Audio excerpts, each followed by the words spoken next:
Bom dia, crianças. Boa tarde, boa noite. Seguindo a nossa linha de aulas do sexto ano, na última a gente falou sobre o Neolítico, né? Sobre a Revolução Neolítica e a profunda mudança que aconteceu com a sedentarização, ou seja, quando os seres humanos deixaram de ser nômades e se tornaram sedentários. Essa fixação provocou inúmeras mudanças sociais, culturais, mudanças até certo ponto físicas na estrutura da humanidade, porque mudou todos os hábitos de alimentação, mudou toda a estrutura de lidar com doenças, com a idade, com a velhice. Foi uma profunda mudança, foi uma revolução na forma de vida das pessoas da época. Essa grande mudança, ela vai levar os seres humanos a complexificar a sua sociedade. A sociedade se torna cada vez mais complicada, cada vez mais elaborada.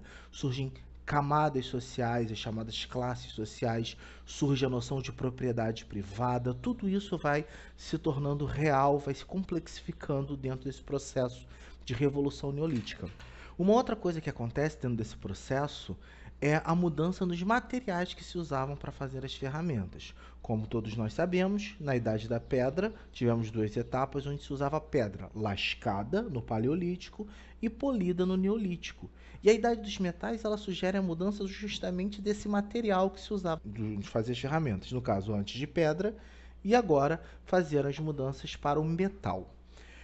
Ferramenta de metal não é fácil de fazer. Você precisa de um processo chamado metalurgia. É a fundição. Você precisa derreter o metal para moldar esse metal em uma outra forma que te agrade, que cumpra o seu propósito inicial. Não é tão fácil.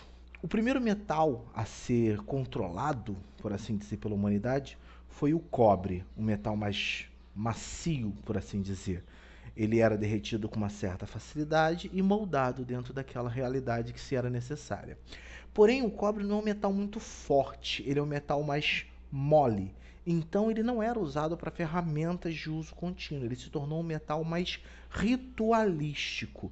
Ele era usado basicamente em atividades religiosas, urnas, facas, símbolos, ídolos, esculturas, todas de princípio religioso, justamente porque era um metal que não aguentava muito a força do uso, por exemplo, numa espada. Iria torcer, quebrar com muita facilidade.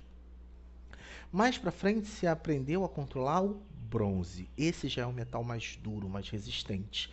Então ele foi usado sim na indústria bélica, ele foi usado em armas. Essas armas de bronze deram uma grande vantagem em batalha para os povos que a dominavam. Porque pensa bem, se eu tenho uma espada de bronze, eu tenho uma arma muito mais poderosa do que o cara que está com um pedaço de pau, que era o material básico das armas lá no Neolítico. Então, essa idade do bronze, ela levou os seres humanos a uma vantagem militar muito grande. E o mesmo se diz do ferro, que é o terceiro metal a ser dominado.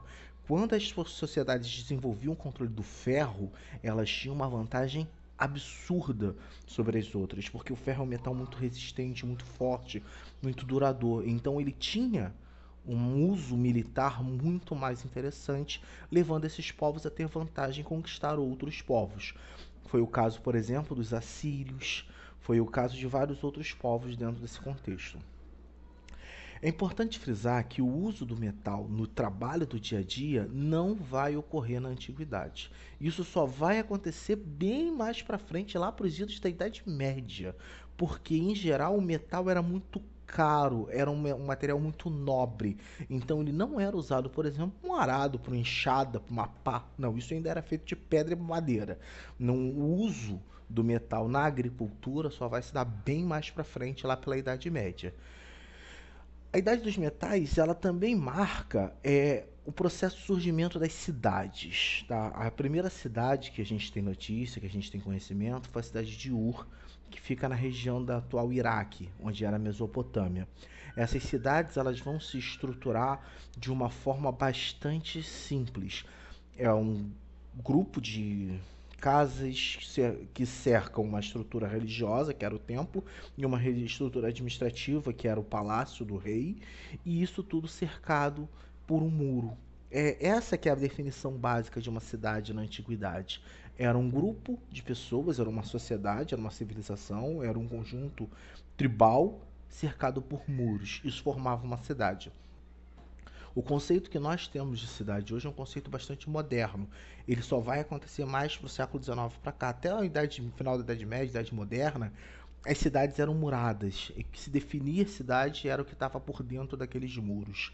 Então, essa estrutura vem desde a Idade Antiga, desde lá da Idade de Metais, finalzinho do Neolítico, tá bom?